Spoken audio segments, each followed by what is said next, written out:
I had some cardboard, and then I had some leftover paint from earlier today, and it got me thinking about this artist, Iris Scott. And I know some of us, maybe the fifth graders, if you remember, we learned about Iris Scott. And it was a couple years ago. We learned that she paints with her fingers because she gets so stressed out by having to clean her brushes and switch palettes, and she feels like she can be a lot more efficient when she just uses, the tools that are already there. So I'm just kind of having fun with it. You can do pretty much anything you want. It can be abstract. She starts off with kind of an idea in mind and goes from there, and even though it's with her fingers, she has some very detail-oriented paintings that are really, really cool. So, like I said, I just had this extra paint, so I kind of got the idea. Just have fun with it.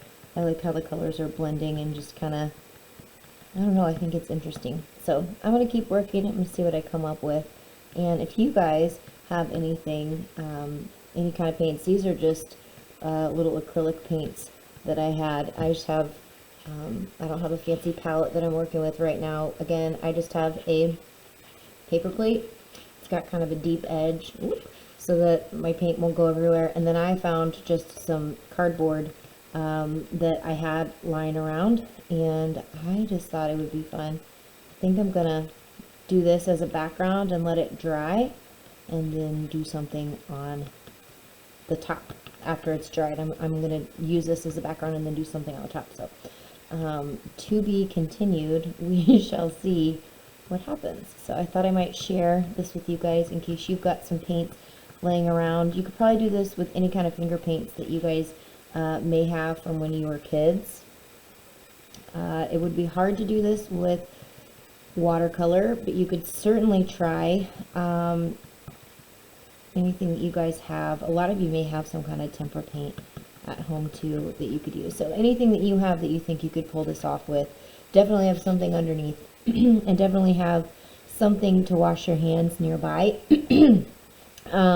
So if you've got like baby wipes or just like a wet rag that you could move to, because my fingers are going to get pretty messy in this process.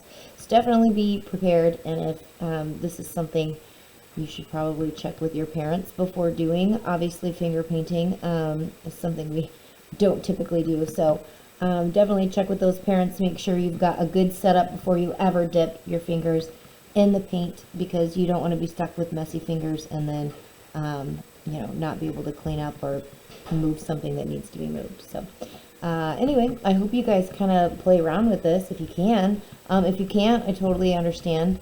But again, I just was just kind of sitting here brainstorming. I didn't want to waste all this extra paint that I had on my palette. So it just got me thinking about Iris Scott, and I'll even share a couple links to some of her works so that you guys can check her out.